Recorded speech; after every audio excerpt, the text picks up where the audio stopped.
নমস্কার। আজকের ভিডিওতে এসএসজি প্রোফাইলে সেভিং ডিটেলস অপশানে এসে গেছি।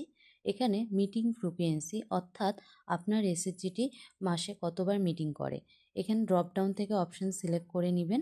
উইকলি, ফোরনাইটলি অথবা মান্থলি যেটি হবে সেই অপশানটি এখানে সিলেক্ট করে নেবেন। মিটিং ডে অর্থাৎ কোন দিনে হচ্ছে আপনার এসএসজি মিটিং করে, মনডে টুইসডে অপশানটি সিলেক্ট করে নেবেন। কম্পালসারি সেভিং ফ্রিকোয়েন্সি ড্রপডাউন থেকে মান্থলি অপশানটি সিলেক্ট করে নেবেন। এরপর বলেছে কম্পালসারি সেভিংস অ্যামাউন্ট পার মেম্বার, অর্থাৎ আপনার এসএসজি মাসে কত টাকা করে জমায়, 100 টাকা কি 200 টাকা, সেই অ্যামাউন্টটি কিন্তু এখানে বসিয়ে দিতে হবে। এরপর বলেছে কম্পালসারি সেভিং ইন্টারেস্ট রেট, এই অপশানটিতে কিন্তু 0 হবে, কারণ আমরা কিন্তু লোনের ক্ষেত্রে ইন্টারেস্ট ধরি।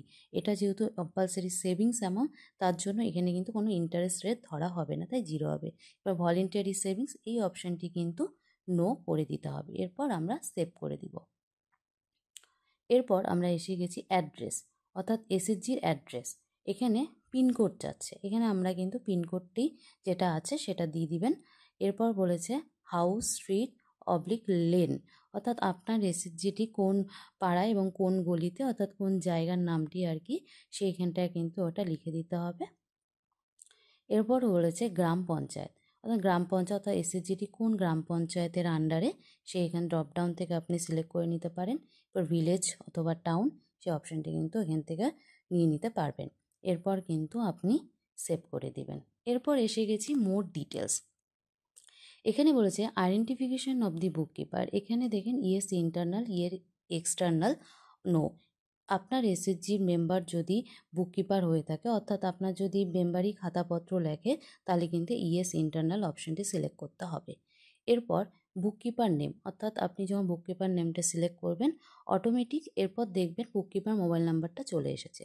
এরপর বলেছে SSG profile livelihood, SSG primary livelihood, অর্থাৎ আপনার এসএসজি মেন লাইভলিহুডটি কী আছে, সেই অপশানটি কিন্তু এখান থেকে যেটা হবে সেটা কিন্তু সিলেক্ট করে নিতে হবে।